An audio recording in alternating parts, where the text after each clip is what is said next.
Hey folks, this is Kalani. Professions changed a lot in Dragonflight, probably the most we've ever seen, and professions became an entirely new kind of progression option at endgame. But if you didn't play through Dragonflight, you probably came back to the game, saw how complicated professions are now and just noped out of there. Or maybe you did play through Dragonflight, but just couldn't get into professions or understand what you were supposed to be doing. What's this profession knowledge stuff? How does the profession gear fit into things, and how can I level up when I ran out of recipes? Well, we are going to clear all of that up. Professions offer you some crazy gold making potential, and you can craft some of the best gear available in the game. Professions really are valuable, so here's our ultimate professions guide for the War Within, where to start, how to level them quickly, and how it all fits together. Now before we jump in, be sure to hit on that like button and subscribe so you never miss another video. Now the main goal of this video is to make sure you understand how professions work in the War Within and the various progression paths and options that are available to you to improve your crafting experience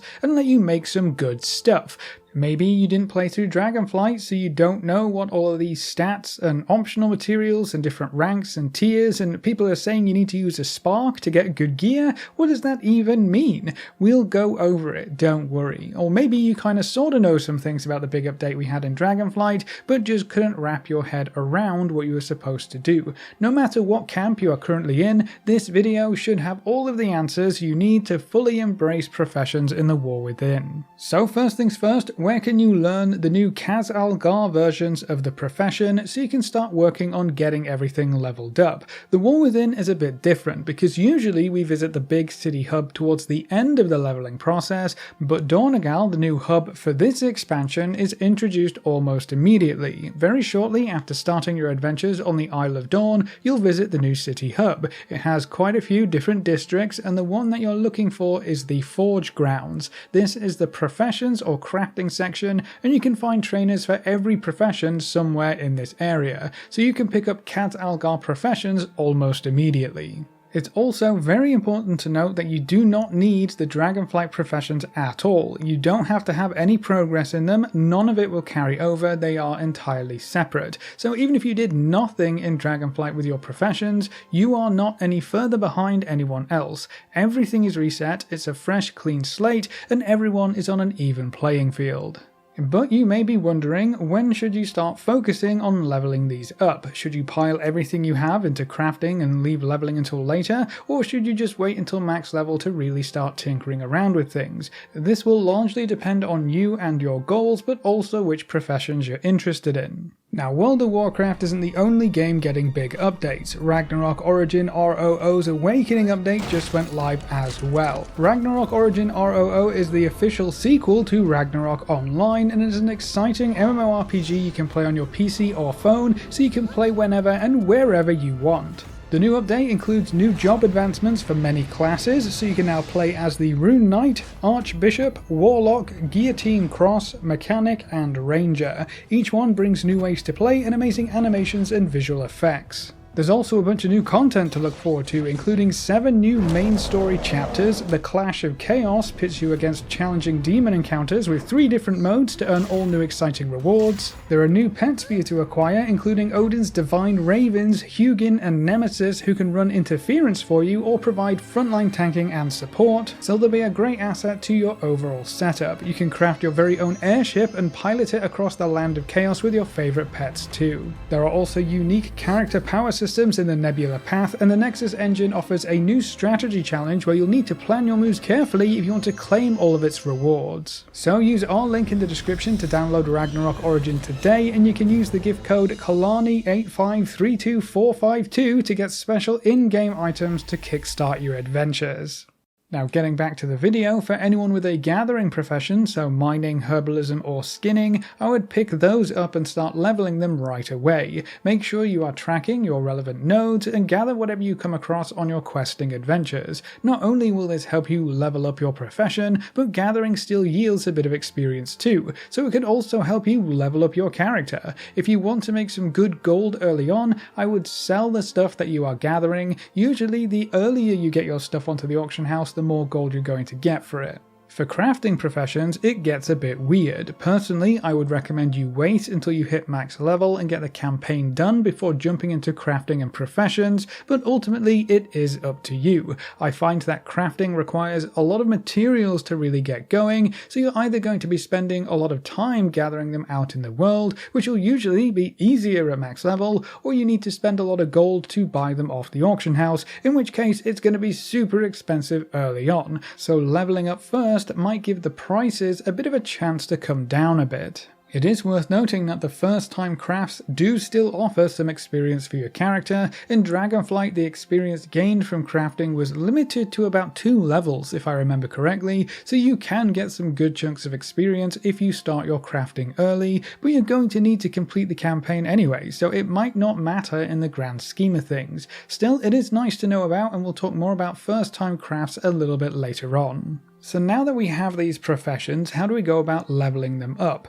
Well, leveling up your gathering is super simple. Just gather every node you come across. You should get 1 skill up per node you gather early on, and as you approach 100 skill, you'll mostly be relying on empowered nodes for the last few skill ups, but just gather everything you can and you'll be skill 100 in no time. For the skinners, it's even easier. Just skin everything you can as you level and you'll probably be maxed by the time you're level 80. If not, find a good place with a lot of beasts, kill them and skin them and enjoy your super easy leveling.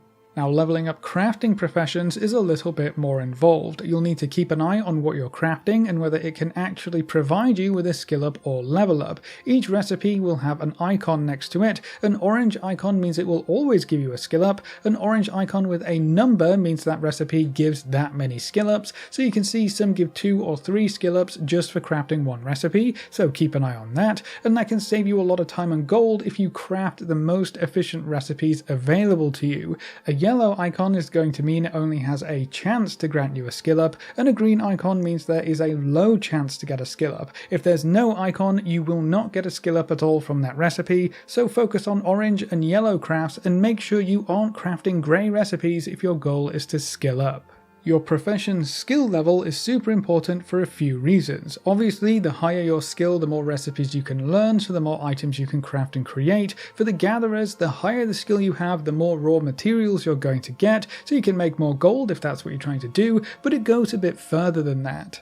Every craft will have a difficulty score tied to it. This difficulty score dictates how much skill you need to craft that item at the higher ranks, and crafting gear is probably the easiest way to explain this. All crafting gear has 5 ranks that you can craft it at, and the higher the rank you get, the higher the item level that piece of gear will be. This is why everyone wants their gear crafted at rank 5. You want the best result, right? The highest item level for your materials? Well, you're going to need to increase your skill to reach those rank 5 results. The first way to do that is simply by leveling up your profession. So yes, you will gain access to more recipes, but you'll also be increasing your overall skill to reach higher ranks of crafting results. Another way to increase your skill in a crafting recipe is to use higher quality or tier or rank of raw materials. Most raw materials will have 3 tiers, so every ore or herb or piece of leather or chitin will have 3 versions. The higher the tier that you include in any given recipe, the higher your skill for that craft, so the easier you can get into the higher ranks. So if you really want to push for better results, using the best versions of the raw materials will help as well. Now, there is a brand new feature and stat that's going to help you with reaching those higher rank results in the War Within. You can use your concentration to force a recipe to go up by 1 rank. So if you can only manage to craft a recipe at rank 4, but you really want to get that rank 5 result, you can tick this box and spend your concentration to guarantee that higher rank result. It will always increase your result by 1 rank, so this lets you decide when you want to get something good and when you might be okay crafting something at a lower rank. Your concentration pool regenerates slowly over time, so you can't use this on every craft that you do. You can hold up to 1000 concentration at any one point, and each crafting profession does have its own pool, so you don't have to worry about double gathering sharing a concentration pool. Every profession has its own. There's an important new stat that goes along with concentration. The ingenuity stat gives you a chance to refund concentration that you spend, so if you get a high stat value here, you'll be able to use your concentration more often, but there is going to be some RNG involved. Now there are other profession stats that can help you in various ways as well. Resourcefulness gives you a chance to refund some of the materials used in any given recipe or craft, so that makes things a bit cheaper if you get some materials back. Crafting speed, surprisingly, just speeds up all of your crafting, which can be great when you're making a whole bunch of potions or something like that. And then multi-craft gives you a chance to make additional items, but this stat doesn't really do anything for crafted gear, so it's only really good for intermediate materials like alloys or for consumables like flasks and potions. But being able to make multiple things for just one set of materials can make you a lot of gold in the right profession. Now for the gatherers, the higher your skill, the higher the chance you'll be collecting higher tier materials, which will always sell for a sweet premium because, as we just saw, the crafters are going to want to use them as often as they can. Gathering professions have different profession stats to help them on their adventures. Finesse gives you a chance to gather more of whatever you're gathering, deftness increases your gathering speed, and perception increases your chance to receive rare materials while gathering. So gathering is quite a bit easier in general, so if you don't want to jump through the hoops required to keep up with crafting, gathering is still a great option. So that's how the different kinds of professions work and how you can level them up. Let's move on and talk about specializations next. Each profession has up to 4 specialization trees. Your first specialization will become available when you hit skill 25 in your profession. Your first specialization choice is very important because you can only pick one at a time. You cannot swap or change your choice, and the others will remain locked until you level up further. Throughout these trees, you can unlock various bonuses to your profession, like general increases to skills or stats. You can learn new recipes or unlock special effects. To unlock or purchase anything in here, you will need to earn profession knowledge. Each profession has their own knowledge, so you can't spend mining knowledge on herbalism trees, for example. How you acquire this profession knowledge will depend on your profession. Gatherers have it easy again, they just gain profession knowledge randomly while gathering, and for an empowering elemental nodes for the first time. So as you gather, you just have a chance to get an item that will provide you with some knowledge. Crafters will need to do a bit more legwork. The first major source of knowledge for crafters will come in from the first time crafting bonus. This is quite simply an extra reward for the first time you craft any recipe in your profession. You can actually filter for this just in case you forgot what you have or haven't crafted, so if you select the first time craft bonus filter, it will only show you the recipes you haven't already made. The first time craft bonus includes profession knowledge, some artisan's acuity material, and if you aren't yet max level, a good chunk of bonus experience. So one of the easiest ways to earn knowledge is to simply craft every recipe you have, or whenever you unlock a new one, make sure you craft that at least once. You should earn this first time crafting bonus from everything you can, and this also means earning new recipes gives you more chances to earn these first craft bonuses, so you should also be aiming to learn every recipe available to your profession for the current expansion. The next big source of knowledge is going to come from NPC crafting orders. You can find these in the crafting order menu at the bottom left of your profession window. This can only be opened while you are near a profession table, which can always be found near your trainers in Dornagal. The NPC ones are listed under the patron section. They can reward you with a variety of goodies, but they will serve as the main source of 2 important resources. The first one is profession knowledge, so you'll see a lot of them reward items that when used will give you some knowledge for your profession. This is the main source of repeatable knowledge gains in the War Within, so you want to keep an eye on this board and complete the knowledge ones whenever possible. Profession knowledge is also going to be capped per week this time around, so we can only get so much every week, and then if you fall behind, you will start to see more of these NPC work orders that offer knowledge, so there's also a catch-up system baked in here, which we didn't have in Dragonflight. So this time around, no one player should be able to get too far ahead of anyone else. So if you didn't enjoy professions in Dragonflight because of that part specifically, we should be on a much more even playing field in the War Within. The other important resource you can get from these orders is the Artisan's Acuity crafting material. This is going to fuel all sorts of important crafts, so you'll want to get those orders completed as well. You can also get these treatise books that provide 1 knowledge for your profession, and they were usable once per week in Dragonflight, so I expect that to be the same in the War Within. They do come from inscriptions, so you'll probably need to make a crafting order for those if you are interested in them. And then there are also one-time treasures for every profession scattered around the new zones, so if you come across anything purple, be sure to pop on over and check it out. It might just be another few points of profession knowledge. We'll have a video going over the fastest ways to acquire knowledge shortly after the game launches. Now, it is important to note that you don't have to spend your knowledge as you acquire it. You can let it sit until you decide what you want to do. You can choose your first specialization for the initial bonus and then save your knowledge to spend on a completely different tree. Don't feel like you have to rush anything in here. Take your time, read through the options and plan ahead. As you level up, you'll be able to unlock the other specialization trees for your profession. The second one becomes available at skill 50, the third one is now at skill 60, and if you have a fourth, that will become available at skill 75. So you won't be able to unlock all four until you reach skill level 75, which can take quite a while depending on the professions you're trying to level, so your first choices of specializations really do matter. So that should give you enough information to get your professions started at least, but what about maxing them out? You may notice while leveling your crafting professions especially, that you kinda hit a wall, around 50 to 70 skill depending on the profession. You don't have any more recipes to learn from the trainer and everything is turning grey or green, so how do you keep skilling up to get the skill level 100? Well, you're going to need to get some new recipes, ones that are not available from a trainer.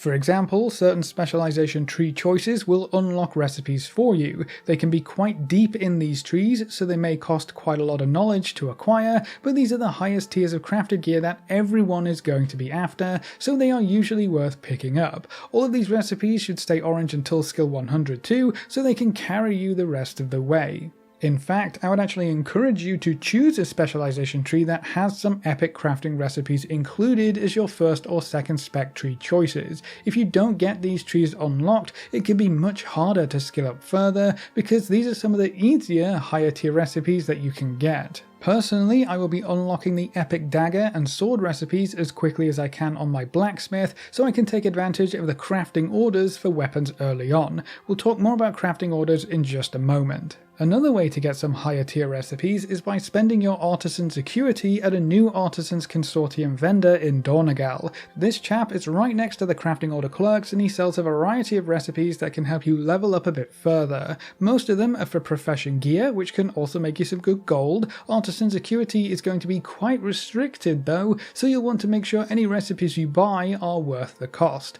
They also sell some books that grant you quite a bit of profession knowledge, so you'll probably want to buy those up as well. Several recipes are also rewarded through the various renowned factions in the War Within, so as you earn reputation you'll progress through the renowned tracks and earn more and more rewards. Earning rep is quite simple, just do story quests in each zone and complete activities for those factions, and then you can use some of these new recipes to get a few more skill points. A great way to narrow down what recipes are useful for continuing your leveling adventures is to scroll down in your profession until you start seeing recipes that you have not yet learned. Look for any with the orange icon and then just hover over the recipe unlearned information tooltip. That tells you exactly where these recipes come from, so not only is this a great way to learn recipes to help you skill up further, but it's also the best way to see where any missing recipes you want can be found.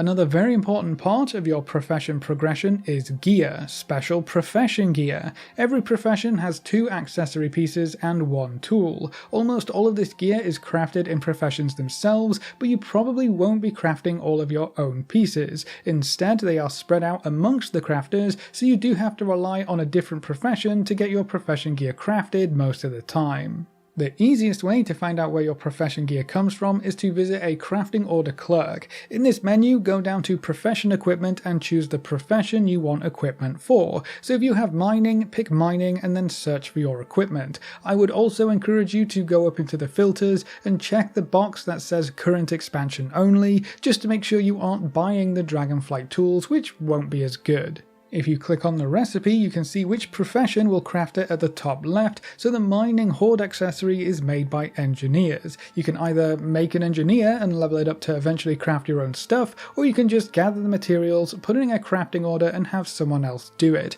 That's going to be up to you. Profession gear will increase the general skill of your profession and provide you with a good chunk of profession stats, so it's another great way to increase your overall crafting efficacy.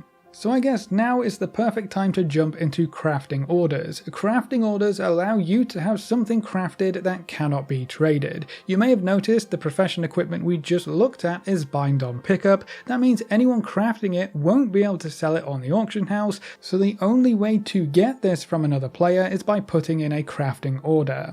Crafting orders are actually deceptively simple when you break it all down. Visit a crafting order clerk. The ones in Dornegal can be found at this building here on the map. There's one outside and quite a few inside. Talk to them and they'll give you a menu. You can search for any crafting item or recipe that you can make an order for. So if you want to get a new weapon crafted but you don't have the profession necessary to do the crafting, come search for the weapon you want. Let's say it's a two-handed axe. Again, I would recommend enabling the current expansion filter just to make sure you aren't looking at old recipes. We can see two options here, a blue two-handed axe and an epic two-handed axe. If we click on the blue recipe, we can see it needs 10 iron claw ore and 1 core alloy. You can get both of these off the auction house, or you can gather the ore and smelt the alloy yourself if you have the required profession.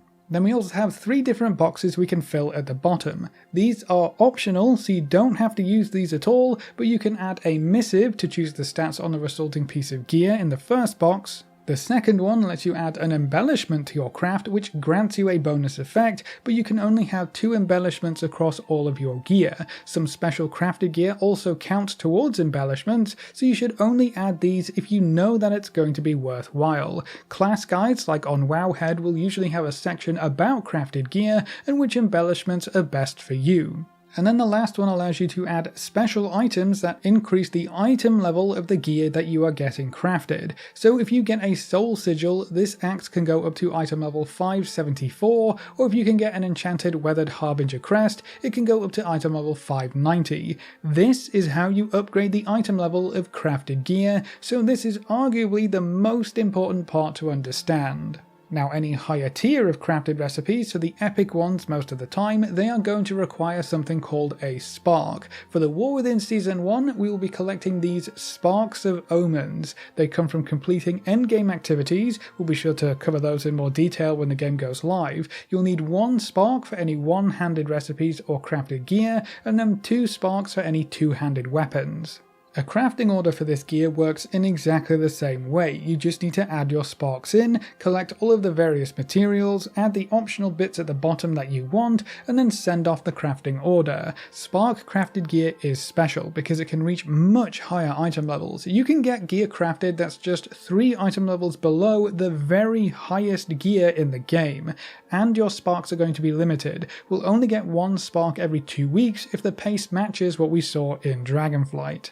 Now for all of your crafting orders, you can send them as a public order, which means anyone who sees it can complete it for you. If you want something crafted quickly, this isn't a bad option. If you are in a guild, you'll be able to send it to your guild as well, so if you have dedicated crafters in the guild, that could be a good option for you. But if you want more control over your recipe, like requiring a minimum rank to ensure that you get a good item level from your crafting result, you're going to have to send a personal order. The only requirement here is a player name, so either find someone in trade chat who can complete the craft, or just pay attention to trade chat until someone with your profession starts barking their expertise. Plug in the player's name, send it off, and wait for them to craft it. It's really that simple. Now something else that I want to highlight at this point is the recrafting option. You as a crafter will have this recrafting option at the very top of your menu, and it basically allows you to recraft something you have already made. So if you make a piece of gear and you get a rank 2 result because your profession isn't progressed all that much,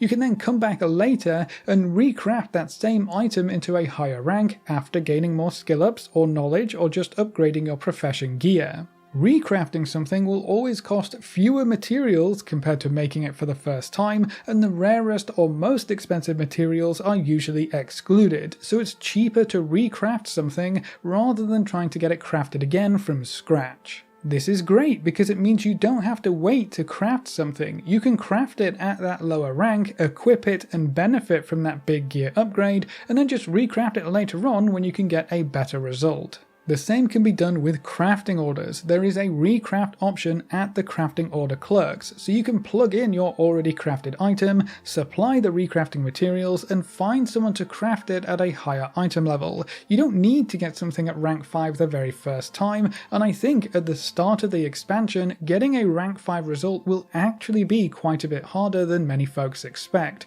so accepting a lower rank for some early crafts with the intention of then recrafting that later on could actually be very beneficial. Now, over on the crafted side of things, if you want to check out what crafting orders are currently available for you to complete, you can open your profession window when you are nearby a profession table. Again, the best place for this will be your profession trainer in Dornegal. You can view all of the public orders currently on the board here, the current commissions available, and how many orders there are for these items. If you click on one, you're going to see the individual listings, how much each one is willing to pay, as well as how many reagents they are providing. Keep an eye on that specifically. There is no point fulfilling an order with a low commission if they also don't provide all of the materials. That usually only happens with guild and personal orders, but it's still something to keep an eye on. When you find something that you want to craft, click on it, start the order, craft the item, and complete the order. Super simple, you'll have all of your rewards in the mailbox. Now, you can only complete a certain number of public orders per day. You can see that in the top right corner there, so these are limited. You'll want to pick the ones that offer the best commission for your time and charges.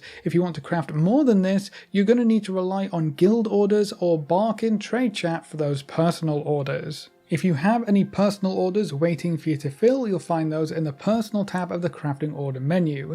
Crafting orders might not seem particularly useful to you unless you want to make a bunch of gold, but I should point out that crafting an item via a crafting order is basically the same as crafting it yourself. You will benefit from the first craft bonus if you haven't made that recipe before, and you will also get any skill ups that that recipe would have granted you. But the key here is that it's not your materials, and usually you're getting paid some good gold for the craft as well. So if you do something like epic weapon crafting early on, you will earn skill ups without spending any gold on the materials required, and you're getting paid at the same time. So unlocking recipes and filling crafting orders can be one of the fastest and most gold efficient ways to level up your professions to 100. But that should cover almost everything you could ever want to know about professions, so that's it for this Professions Ultimate Guide. Do you have any questions left over that weren't answered in this video, or is there anything that you're still unsure about? Leave all your thoughts in the comment section below.